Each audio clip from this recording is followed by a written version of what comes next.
দিল্লিতে গিয়ে অমিত শাহের সঙ্গে বৈঠক শুভেন্দু অধিকারী। আগে বিজেপির সদর দফতরে নীতিন নবীন ও সুনীল বানসালের সঙ্গে 2 ঘন্টা বৈঠক করেন শুভেন্দু অধিকারী।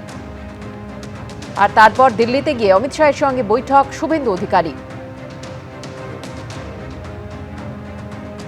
প্রথমে বিধানসভা, তারপর পুরসভা। এবার কি তৃণমূলের সংসদীয় দলেও ভাঙন? শুক্রবার কলকাতা পুরসভার মেয়র পদ থেকে পদত্যাগ করলেন ফিরহাদ হাকিম। প্রশ্ন হলো, বিধায়কদের পর এবার কি তৃণমূল সাংসদদের একাংশ বিদ্রোহের পথে হাঁটবেন? তেমনি ইঙ্গিত মিলেছে তৃণমূলের রাজ্যসভার সাংসদ সুখেন্দু শেখর রায়ের মন্তব্যে। বিধানসভায় তৃণমূলের হ্রাস আগেই মমতা বন্দ্যোপাধ্যায়ের হাতের বাইরে চলে গেছে। ছোট লালবাড়িতেও তৃণমূল শেষের পথে। শুক্রবার কলকাতা পুরসভার মেয়র পদ থেকে পদত্যাগ করলেন ফিরহাদ হাকিম। বৃহস্পতিবার বিধাননগরের মেয়র পদ থেকে ইস্তফা দিয়েছেন কৃষ্ণা চক্রবর্তী। আর এবার ভাঙতে চলেছে তৃণমূলের সংসদীয় দলও, অর্থাৎ সংকটে জর্জরিত মমতা বন্দ্যোপাধ্যায়। কার্যত অস্তিত্বের সংকট। সংখ্যাগরিষ্ঠ সাংসদ বিধায়ক কেউ কথা শুনতে নারাজ। প্রতি মুহূর্তে বাড়ছে বিদ্রোহীদের সংখ্যা। তৃণমূল কংগ্রেস এখন অতীত। আপাতত 58 সই হয়েছে, 2 জন বাইরে আছেন, 60, এরপর আরও বাড়তে থাকবে। কিছু তো সুবিধাবাদী, গিরগিটি, রং বদলু, ধান্দাবাজ কেউ থাকতে পারে, আমি বলতে পারবো না। আমি ঠিক করেছি যে আমি আজকে রেজিগনেশন দিচ্ছি। গেঞ্জি লুঙ্গির হাত থেকে পুরসভা বাজবে। পশ্চিমবঙ্গ থেকে দিল্লি, মমতা বন্দ্যোপাধ্যায়ের কাছে এখন চারদিক থেকে আসছে দুঃসংবাদ। এত দ্রুত যে বিধানসভাতে 60 জন এমএলএ চলে যাবেন, এটা আমি কখনো কিন্তু দেখিনি। এটা খুব তাড়াতাড়ি ঘটতে চলেছে। লোকসভাতেও ফোন আসছে, তৃণমূল থেকে আসছে। শুক্রবার কলকাতা পুরসভার মেয়র পদ থেকে পদত্যাগ করলেন ফিরহাদ হাকিম। আমি নিজে যখন মেয়র ছিলাম দাপুটের সাথে চালিয়েছি, নিজেই পৌরমন্ত্রী, নিজেই মেয়র। এখন সেটা সম্ভব হচ্ছে না, তাই সেই চেয়ারটাকে আমি অবমাননা করতে পারি না, সেই চেয়ারের সম্মানহানি করতে পারি না। চেয়ার ধরে বসে রইলাম, তাই আমি ঠিক করেছি যে আমি আজকে রেজিগনেশন দিচ্ছি। ববিদা এই মুহূর্তে তিনি ঢুকছেন মালা রায়ের ঘরে, চেয়ারপারসন মালা রায়। তিনি যদিও নেই এই মুহূর্তে, কিন্তু তার এই যে পদত্যাগ সেটি কিন্তু তিনি সেখান থেকে রিসিভ করিয়ে নেবেন, এমনটাই কিন্তু আমরা জানতে পাচ্ছি। আপনি বলুন, আপনি 58 না আপনি ওই 18 দলে আছেন? আপনি 58 আছেন না 28 আছেন? ডিম যাতে না খেতে হয় তার জন্য একটা এসকেপ রুট, পালিয়ে যাওয়ার পথ। পেশারে উনি এই পদত্যাগ করেছে। মমতা বন্দ্যোপাধ্যায়ের বাগান আজ ছারখার। মতাদর্শহীন একটা দল শুধুমাত্র সিন্ডিকেট, কাটমানি, লুট, চুরি এবং নানা রকম মহিলাদের প্রতি অশ্লীলতা এর উপর ভিত্তি করে দাঁড়িয়েছিল। আজকে যখন দলটা হেরে গেল, তখন প্রত্যেকটি লোক পালাতে চাইবে এই দল ছেড়ে। সুপ্রশাসন যদি মোটামুটিও দিতেন, মানুষের এই জনরোষ আছড়ে পড়তো না। চুরচুর হয়ে দলটা ভেঙে যাওয়ার মুখে, এবং সেটাই এর ভবিতব্য, সেটাই হতে চলেছে। সূত্রের খবর, শুক্রবার কালীঘাটে মমতা বন্দ্যোপাধ্যায়ের বাড়ির বৈঠকে ওঠে মেয়র পদ থেকে ফিরহাদ হাকিমের ইস্তফা প্রসঙ্গ। সেখানে মমতা বন্দ্যোপাধ্যায় বলেন, কলকাতা পুরসভায় কাজ করতে পারছিলেন না ববি, তাই তিনি ইস্তফা দিয়েছেন। দলের সম্মানজনক পদে রাখা হবে ববিকে। অনির্বাণ বিশ্বাস, বিজেন্দ্র সিংহ ও কৃষ্ণেন্দু অধিকারীর রিপোর্ট, এবিপি আনন্দ। সংসদে বাদল অধিবেশন শুরুর আগেই ভাঙতে চলেছে তৃণমূলের সংসদীয় দল। সূত্রের খবর, বিজেপির সঙ্গে যোগাযোগ করেছেন 13 জন তৃণমূল সাংসদ। বিদ্রোহী তৃণমূল সাংসদদের সংখ্যা ছাড়িয়ে যেতে পারে 20। এই পরিস্থিতিতে দলের খোল নলচে বদলে ড্যামেজ কন্ট্রোলের চেষ্টা করলেন মমতা বন্দ্যোপাধ্যায়। কার্যত ডানা ছাঁটা হলো অভিষেক বন্দ্যোপাধ্যায়। সর্বভারতীয় সাধারণ সম্পাদক পদে আনা হলো আরও 2 জনকে। ভয়ও সংক্রামক এবং সাহসও সংক্রামক। তো সাহস, হ্যাঁ, দিল্লি থেকে কলকাতার মাত্র 1450 কিলোমিটার ডিস্টেন্স। বিধানসভায় এখন মমতাপন্থী তৃণমূল সংখ্যালঘু। সংখ্যা নিরিখে আসল তৃণমূল ঋতব্রত বন্দ্যোপাধ্যায়রা। এবার সংসদেও তৃণমূলে বড়সড় ভাঙন ধরতে চলেছে। তৃণমূল যার হাতে ছিল, সেই তার হাত থেকে তৃণমূলের ফুল চলে গেছে, আর কিছু নেই। দেখুন একটা তৃণমূল থেকে কতগুলো উপদল তৈরি হয়। প্রাক বর্ষার আগেই ভয়াবহ ভাঙন ধরেছে মমতা বন্দ্যোপাধ্যায়ের ঘরে। সংসদে বাদল অধিবেশন শুরুর আগেই ভাঙতে চলেছে তৃণমূলের সংসদীয় দল। বৃহস্পতিবার যে ইঙ্গিত দিয়েছেন তৃণমূলের রাজ্যসভার সাংসদ সুখেন্দু শেখর রায়। এত দ্রুত যে বিধানসভাতে 60 জন এমএলএ চলে যাবেন এটা আমি কখনো কিন্তু দেখিনি। এটা খুব তাড়াতাড়ি ঘটতে চলেছে লোকসভাতে। লোকসভা ও রাজ্যসভা মিলিয়ে তৃণমূলের বর্তমান সাংসদ সংখ্যা 41। সূত্রের খবর, ইতিমধ্যেই 13 জন তৃণমূল সাংসদ যোগাযোগ করেছেন বিজেপির সঙ্গে। বিদ্রোহী তৃণমূল সাংসদদের সেই সংখ্যাটা বেড়ে হতে পারে 20 বা তারও বেশি। ফোন আসছে তৃণমূল থেকে আসছে, ভোটের আগে এসেছে, ভোটের পরে আসছে। আগামী দিনে তৃণমূল কংগ্রেসকে নিয়ে মানে দল নিয়ে ইসলামিক হিস্ট্রিতে একটা কোর্স মানে চ্যাপ্টার থাকবে। অনেক অনেক অনেক সাংসদ যারা পুরনো ছিলেন তারা যোগাযোগ করেছেন, কেউ কেউ হোয়াটসঅ্যাপ করেছেন, SMS করেছেন, তারা জানিয়েছেন তারা খবর নিচ্ছেন এবং ফিরে আসতে চান বলে দিয়েছেন, এসছেন আমাদের কাছে অনেকে। যারা এখনো মমতা বন্দ্যোপাধ্যায়ের দিকে, তারাও বুঝে উঠতে পারছেন না দিল্লিতে কিভাবে ভাঙবে তৃণমূলের সংসদীয় দল, কতজন বিদ্রোহ করবেন আর কে করবেন না। এখন কোনো কিছুই বুঝতে পারছি না, সব হিসেব গুলিয়ে গেছে। তৃণমূলের রাশ যখন ক্রমেই তার হাত থেকে বেরিয়ে যাচ্ছে, তখন দলের খোলনঞ্চে বদলে ড্যামেজ কন্ট্রোলের চেষ্টা করলেন মমতা বন্দ্যোপাধ্যায়। অভিষেক বন্দ্যোপাধ্যায়কে সর্বভারতীয় সাধারণ সম্পাদক রাখলেন, তার সঙ্গে জুড়ে দিলেন আরো দুজনকে। অভিষেকের সঙ্গে যুগ্ম সর্বভারতীয় সাধারণ সম্পাদক করা হলো রাজ্যসভার সাংসদ ডেরেক ওব্রায়েন এবং দোলা সেনকে। Abhishek Bandyopadhyay national general secretary, তাকে হেল্প করার জন্য দুজন জয়েন্ট সেক্রেটারি থাকবে, একজন হচ্ছে ডেরেক ওব্রায়েন, আরেকজন হচ্ছে দোলা সেন। সুব্রত বক্সির জায়গায় রাজ্য সভাপতি হলেন চন্দ্রিমা ভট্টাচার্য। শ্রীলঙ্কর ভট্টাচার্যকে সরিয়ে টিএমসিপির রাজ্য সভানেত্রী করা হলো নতুন মুখ প্রিয়াঙ্কা অধিকারীকে।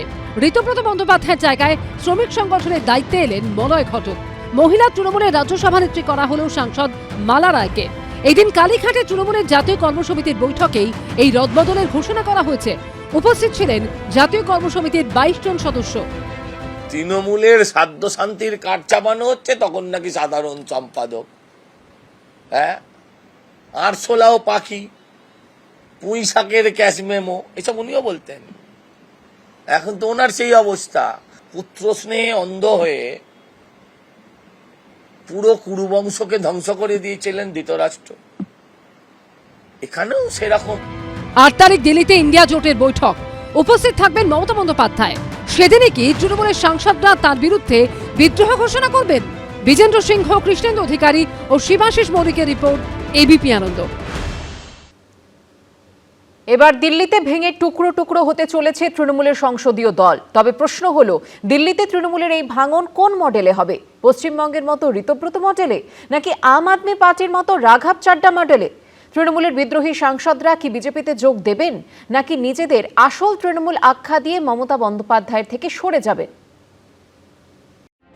তৃণমূল এখন ভেঙে খান খান, নকল বুঁদির গড়ে এখন কার্যত একা মমতা বন্দ্যোপাধ্যায়। বিধানসভার রাশ হাতের বাইরে চলে গেছে। আমরা তো তৃণমূল কংগ্রেসের লেজিসলেটিভ পার্টি, আমরা চাই মাননীয় মমতা বন্দ্যোপাধ্যায় তিনি আমাদের প্রধান পরামর্শদাতা হিসেবে থাকুন। বলতে বাধ্য হচ্ছি, প্রত্যেকটা যারা তৃণমূল থেকে জিতেছেন, প্রত্যেকটা লুটেরা রয়েছে, তারা চোর ডাকাতি করেছে, এখন নিজেদের সম্পত্তি, নিজেদের অস্তিত্ব বাঁচানোর লড়াই চলছে। এবার দিল্লিতে ভেঙে টুকরো টুকরো হতে চলেছে তৃণমূলের সংসদীয় দলও। সূত্রের খবর, 13 জন বিদ্রোহী তৃণমূল সাংসদ ইতিমধ্যেই বিজেপির সঙ্গে যোগাযোগ করেছেন। সংখ্যাটা বেড়ে 20 জনও হতে পারে। গত 7 দিনে কোনো তৃণমূল কংগ্রেসের সাংসদের সাথে কথা হয়নি, কিন্তু কাল সকালে হবে না এটা আমি বলছি না। কালকে পরশু যদি কথা হয় সাংসদদের কারোর সঙ্গে, তাহলে বোঝার চেষ্টা করবো যে দিল্লিতে কি হচ্ছে। এখন প্রশ্ন হলো, দিল্লিতে তৃণমূলের এই ভাঙন কোন মডেলে হবে? পশ্চিমবঙ্গের মতো ঋতব্রত মডেলে, নাকি আম আদমি পার্টির মতো রাঘব চাড্ডা মডেলে? এপ্রিলে বিজেপিতে যোগ দেন রাঘব চাড্ডা সহ আম আদমি পার্টির 7 জন রাজ্যসভার সাংসদ।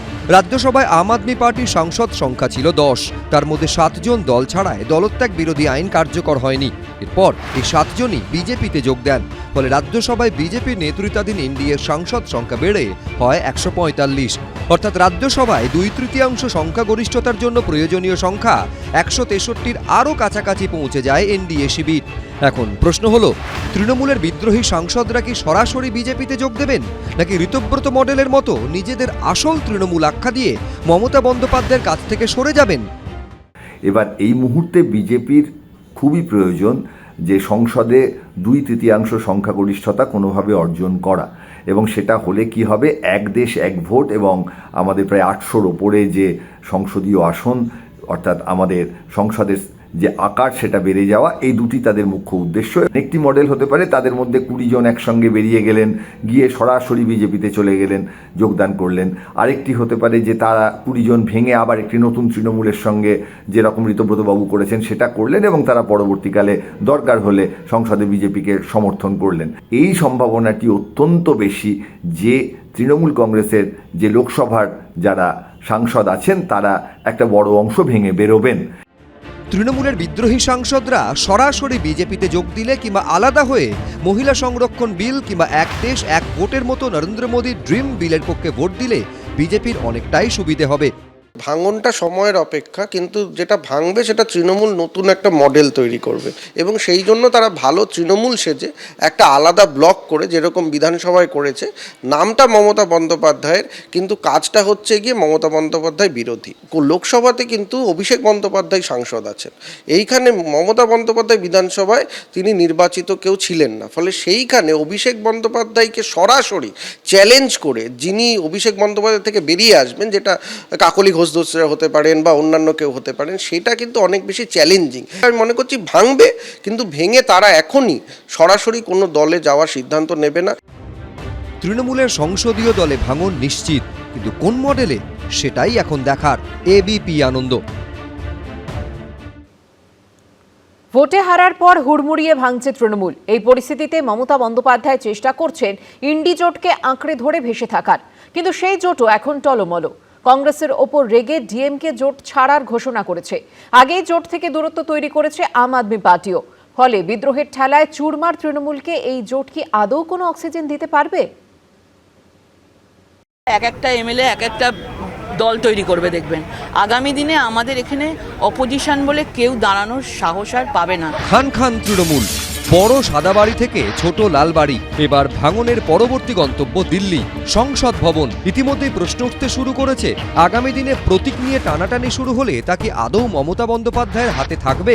আমরা তো তৃণমূল কংগ্রেস, প্রতীকের কথা আসছে, আপনাদের কাছেই আছে, প্রতীকের বিষয়ই নেই কোনো। ভয়ঙ্কর ভাঙনে দিশেহারা মমতা বন্দ্যোপাধ্যায় আপ্রাণ চেষ্টা করছেন ইন্ডি জোটকে খড়কুটোর মতো আঁকড়ে ধরে ভেসে থাকার। 8 তারিখ অর্থাৎ সোমবার দিল্লিতে ইন্ডি জোটের বৈঠক রয়েছে, সেখানে যাওয়ার কথা রয়েছে মমতা বন্দ্যোপাধ্যায় এবং অভিষেক বন্দ্যোপাধ্যায়ের। কিন্তু পশ্চিমবঙ্গে রাজপাট এবং দলের নিয়ন্ত্রণ হারানোর পর মমতা বন্দ্যোপাধ্যায় যে সোনিয়া গান্ধী ও রাহুল গান্ধীর হাত ধরে নিজের অস্তিত্ব টিকিয়ে রাখার চেষ্টা করছেন, সেই কংগ্রেস নেতৃত্বাধীন ইন্ডি জোটেও এখন প্রবল ডামাডোল। তামিলনাড়ুতে স্ট্যালিনের ডিএমকের সঙ্গে জোট বেঁধে ভোটে লড়লেও সরকার গঠনের ক্ষেত্রে থালাপতি বিজয়ের টিভিকে শর্ত সাপেক্ষে সমর্থন করেছে কংগ্রেস। এই পরিস্থিতিতে ইন্ডি জোট ছাড়ার ঘোষণা করে দিয়েছে ডিএমকে। তারা পরিষ্কার জানিয়ে দিয়েছে কংগ্রেস যেখানে আছে তারা সেখানে নেই। অরবিন্দ কেজরিওয়ালের আম আদমি পার্টি গত বছরই ইন্ডি জোট থেকে দূরত্ব তৈরি করেছিল। তারা জানিয়েছিল এই জোট হয়েছিল শুধু 2024 সালের লোকসভা ভোটের জন্য।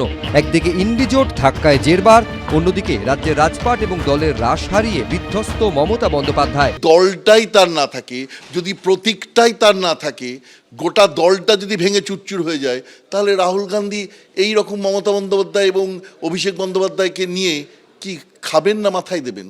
যখন তার দলটাই নেই তখন আর তা কার স্বার্থসিদ্ধির জন্য কিভাবে মমতা বন্দ্যোপাধ্যায় এগোবেন? সুতরাং তাকেও আর গুরুত্ব দেবেন না। 8 তারিখ ইন্ডি জোটের বৈঠকের দিনই তৃণমূলের বিদ্রোহী সাংসদরা ভাঙনের ঘোষণা করতে পারেন বলে মনে করা হচ্ছে। সেক্ষেত্রে দিল্লিতে মমতা বন্দ্যোপাধ্যায়ের অস্বস্তি আরও চরমে উঠবে। আর যার নিজেরই ক্ষমতা নেই তার গুরুত্ব আর ইন্ডি জোটে থাকবে কি করে? কারণ খোদ ইন্ডি জোটই তো এখন দুর্বল। শিবাশিস মৌলিক, কৃষ্ণেন্দু অধিকারী, এবিপি আনন্দ। কলকাতার মেয়র পদ থেকে ইস্তফা দিলেন ফিরহাদ হাকিম। বললেন, একসময় দাপটের সঙ্গে চালিয়েছি, নিজেই পুরমন্ত্রী নিজেই মেয়র, এখন আর সেটা সম্ভব হচ্ছে না। পাল্টা কটাক্ষ করে সজল ঘোষ বলেন, ডিম যাতে না খেতে হয় তার জন্য একটা এসকেপ রুট। আর এসবের মধ্যেই উঠে আসছে সদ্য পদত্যাগী মেয়র ফিরহাদ হাকিমের সঙ্গে পুরো কমিশনার স্মিতা পাণ্ডের সংঘাত। যখন মেয়র ছিলাম দাপুটের সাথে চালিয়েছি, নিজেই পৌরমন্ত্রী নিজেই মেয়র, এখন সেটা সম্ভব হচ্ছে না। ডিম যাতে না খেতে হয় তার জন্য একটা এসকেপ রুট। রাজ্যে ক্ষমতা হারানোর পাশাপাশি শুক্রবার কলকাতার ছোট লালবাড়িতেও তৃণমূল জমানা কার্যত শেষ হয়ে গেল। কলকাতা পুরসভার মেয়রের পদ থেকে ইস্তফা দিলেন ফিরহাদ হাকিম। আর এই আবহে অনেকেই বলছেন মেয়র বনাম পুর কমিশনারের লড়াইয়ে শেষ পর্যন্ত হার মানতে হলো ফিরহাদ হাকিমকেই। দুপক্ষের সংঘাতের সূত্রপাত 12ই মে। রাজ্যে রাজনৈতিক পালাবদলের ঠিক 8 দিন পর তিলজলায় অগ্নিকাণ্ডের পর কড়া অবস্থান নেয় রাজ্যের নতুন সরকার। বেআইনি নির্মাণ ভাঙতে বাংলায় নামে বুলডোজার। এর পরের কয়েকদিনে একাধিক জায়গায় বেআইনি নির্মাণের বিরুদ্ধে ব্যবস্থা নিতে বুলডোজার নামে কলকাতার রাস্তায়। সূত্রের দাবি, যার কোনোটার সম্পর্কে মেয়র ফিরহাদ হাকিমের সঙ্গে কোনো আলোচনা হয়নি। পুরসভা সূত্রে জানা যায়, রাজ্যে রাজনৈতিক পালাবদলের পর কলকাতা পুরসভার কমিশনার স্মিতা পাণ্ডের সঙ্গে দূরত্ব তৈরি হয়েছে মেয়র ফিরহাদ হাকিমের। এই আবহে 18ই মে কলকাতা পুরসভায় পুর কমিশনার অনুপস্থিত থাকায় বাতিল হয়ে যায় মেয়র পারিষদদের বৈঠক। আর সেদিনই অভিষেক বন্দ্যোপাধ্যায় তার কোম্পানি ও পরিবারের একাধিক ঠিকানায় 17টা নোটিশ পাঠিয়ে দেয় কলকাতা পুরসভা। অভিষেক বন্দ্যোপাধ্যায়ের বাড়িতে নোটিশ পাঠানো নিয়ে সরাসরি মেয়রের সামনে ক্ষোভ উগরে দেন মমতা বন্দ্যোপাধ্যায়। সূত্রের খবর, মেয়র বলেন অভিষেককে নোটিশ পাঠানোর বিষয়ে তিনি কিছুই জানেন না। মেয়রকে জানানোর কথাই না, তার কারণ হচ্ছে নোটিশটা হচ্ছে বিলিং ডিপার্টমেন্ট। এরপর 22শে মে শুক্রবার অধিবেশন কক্ষ না খোলা নিয়ে এক প্রস্ত নাটক হয়।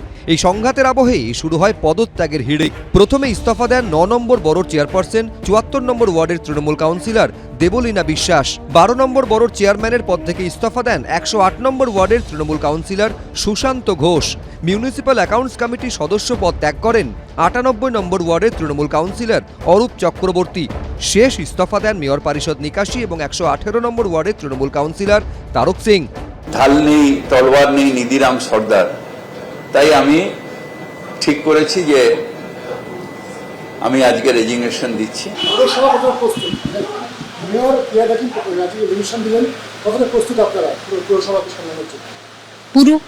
পুরো প্রস্তুত। 2005 ব্যাচের আইএএস অফিসার স্মিতা পাণ্ডেকে ভোটের আগে 18ই মার্চ কলকাতা পুরসভার কমিশনার এবং কলকাতা উত্তরের জেলা নির্বাচনী আধিকারিক হিসেবে নিয়োগ করে নির্বাচন কমিশন। সূত্রের খবর, রাজ্যে পালা বদলের পর থেকেই মেয়র নয়, পুরসভার অধিকাংশ অফিসারই কমিশনার স্মিতা পাণ্ডের কথা মতো চলছিলেন। দুদিন আগে থেকে ব্যান্ড বাজালেন যে আমি আর থাকবো না। পদত্যাগ করতে 2 দিন লেগে গেল। ভাবছে আমি যাতে ডিম না খাই, ওনার আর ডিম খাওয়ার ইচ্ছে নেই। সব মিলিয়ে কলকাতা পুরসভায় তৃণমূল জমানা কার্যত শেষ। অর্ণব মুখোপাধ্যায়, অনির্বাণ বিশ্বাস, এবিপি আনন্দ। এবিপি আনন্দ, এগিয়ে থাকে, এগিয়ে রাখে।